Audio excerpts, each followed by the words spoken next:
well, I've been a physical therapist since 99. So I've just been doing physical Okay. therapy in schools, but I was starting back then, I was starting with professional development for staff members and doing stress management, conflict resolution between staff, bucket filling. That was early on, and just trying to like up staff morale, because I always felt like there was this part in me that my job was to bring joy to other people.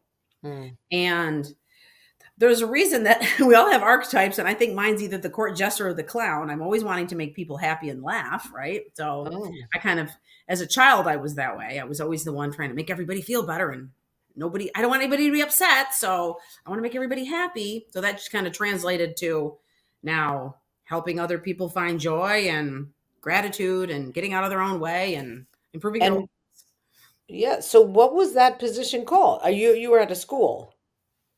Yeah, I just was doing it myself.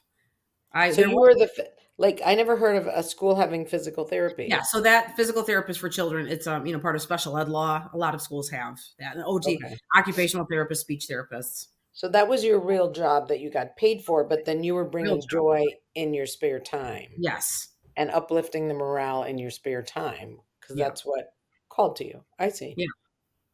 Wow. Yes. Okay. So then how did you start doing these other things after you had the mindset shift? Yeah. So I had a daughter, and then as she started to get a little bit older, and I worked in the same school with her in the same buildings, and she Yeah. was becoming that third, fourth, fifth grade, and in sixth grade, I would say more fourth, fifth, and sixth grade. I was noticing some of her friends, because I was involved in the community, having self-esteem issues, confidence Mm. issues at this age. And I started to develop a self-esteem training program. I called Girls Get Set. And so it was a 6-week program that I would do after school with girls, kids her age. And I made her come to every one of them. And we would talk about team building and being a nice friend and respecting yourself, and, thinking about like, what are your junk thoughts versus your nice thoughts, and that what the mind does to us as young girls, and how do we compare ourselves, social Wow. media. So that started, I would say 2010 and 11, I started to do that. And then that kind of, Did as she got you older, what was that?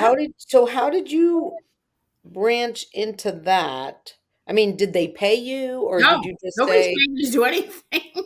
"Oh, so you just created it I and created it, said, and I "Hey, said to the come." principal, I want to do this after school. And so they're like, sure, if you want to do anything. And so the kids would come and parents would sign up. And so, I really got to bring that back. That was really popular.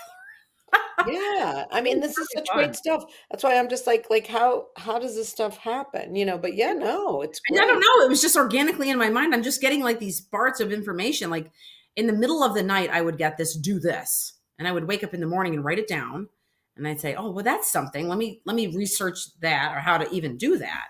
And so I just have years of content I've written to help kids, and that just kind of like moved into the lower teen years, and then middle school and high school. And then, as she got older, I started coaching tennis, because she was in seventh grade. So I started coaching her tennis. There was an opening at the same time. And Wow. I love the middle school and high school age group. So Mm, helping the girls play tennis, but it was really helping them through middle school years. And that mm. kind of worked into, a couple parents said, wow, you should really be a mentor for teens. So then I branched into that.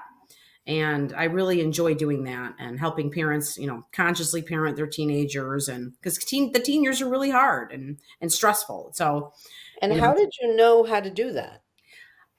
my daughter Was it was just my science project.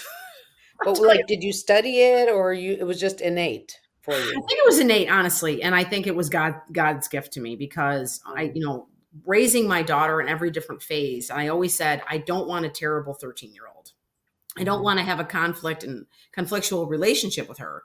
So that started it too, with connection and time together and not being on my phone, and just listening to her, validating her, and being there for her, and being empathetic as she's getting older. It started as like play therapy, really, with her and I, into after school. She rides to school home with me every day, and we sit and we talk for an hour and a half. What happened today at school? Let's talk about all the friends, all the dramas. Let's talk about the situations. How can we work through stuff? And so that just developed. Her and I have a good relationship, because I've just been present for her. So And she I was kind of, willing. Like she wasn't like, leave me alone, mom, blah, blah, blah. you know, Wow.